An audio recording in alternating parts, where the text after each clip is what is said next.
पाहता छावा न्यूज आवाज जनतेचा। छत्रपती संभाजी महाराज बलिदान मास।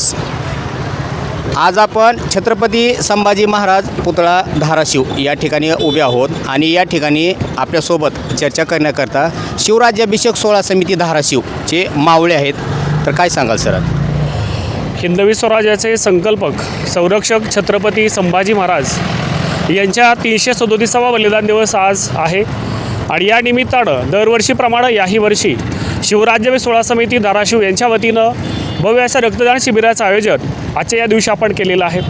छत्रपती संभाजी महाराजांनी 40 दिवस या स्वराज्यासाठी आपल्या महाराष्ट्राच्या मातीसाठी रक्त सांडलं आणि त्यांच्या या योगदानासाठी त्यांनी दिलेल्या बलिदानासाठी गेल्या अनेक वर्षापासून आपल्या समितीच्या माध्यमातून रक्तदान शिबिराचं आयोजन केलं जातं आणि या माध्यमातून सर्व शिवभक्तांना मी एवढंच आवाहन करेन की आपण इतर काही निमित्तानं आपण रक्तदान करतो, पण खऱ्या अर्थानं आजच्या दिवशी प्रत्येक मावळ्यानं आजच्या दिवशी रक्तदान करावं।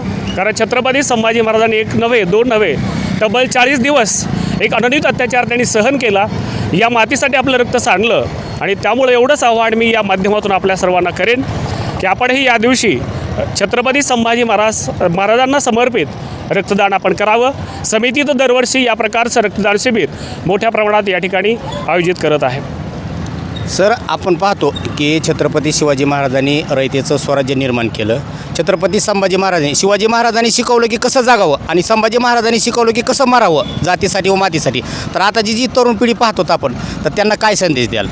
जर आपण आजच्या तरुण पिढीचा विचार आपण केला तर तरुण पिढी कदाचित व्यसनाच्या प्रचंड आहारी गेलेली आहे, पण छत्रपती संभाजी महाराज विचार केला तर छत्रपती शिवाजी महाराजांच्या पावलावर पाऊल टाकत आपल्या पित्यानं निर्माण केलेलं स्वराज्य त्यांनी सांभाळच नाही, तर संभाजी महाराजांनी आपल्या पित्यानं निर्माण केलेलं स्वराज्य हे 10 पटीनं वाढवलं। म्हणजे नेमका आजचा तरुण काय करतोय? वडिलोपार्जित मिळालेली संपत्ती तो वाढवतोय का ती संपत्ती गमावतोय, हा थोडासा विचार करणं गरजेचं आहे। कारण छत्रपती संभाजी महाराजांनी छत्रपती निर्माण केलेलं स्वराज्य हे प्रचंड मोठ्या प्रमाणात वाढवलेलं होतं आणि आज कुठंतरी जसं आपण म्हणतो की छत्रपती हे प्रत्येकाच्या डोक्यावर नाही तर त्यांना डोक्यात घेण्याची गरज आहे, त्यांचे विचार प्रत्यक्षात अनुभवणं प्रत्यक्षात जगण्याची आज खऱ्या अर्थानं गरज आहे असं मला वाटतं। कारण छत्रपती संभाजी महाराजांनी आपल्या पित्यानं निर्माण केलेलं स्वराज्य कसं सांभाळायचं, कसं टिकवायचं आणि त्यासाठी प्रसंग पडली तर स्वतःचा जीव द्यायचा, हे खूप मोठा आदर्श आपल्या भारताला नव्हे तर जगाला त्यांनी घालून दिलेला आहे।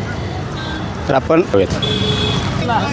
आलाव की तुमच्याकडचे यायला की हां इकडे मनोज भाई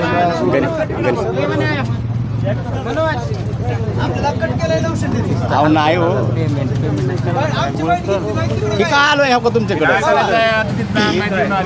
छावा न्यूज चॅनलला सबस्क्राईब करा, लाईक करा, शेअर करा। धन्यवाद।